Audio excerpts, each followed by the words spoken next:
మాట పలుకు తెలియనిది మాటున ఉండే మూగమది కమ్మని తలపుల కావ్యమయే కవితలు రాసే మౌనమది రాగల రోజుల ఊహలకి స్వాగతమిచ్చే రాగమది శృతిలయలరగని ఊపిరికి స్వరములు కూర్చే గానమది ఋతువుల రంగులు మార్చేది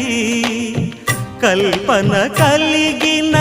మది భావం బ్రతుకును పాటగా మలిచేది మనసున కదిలిన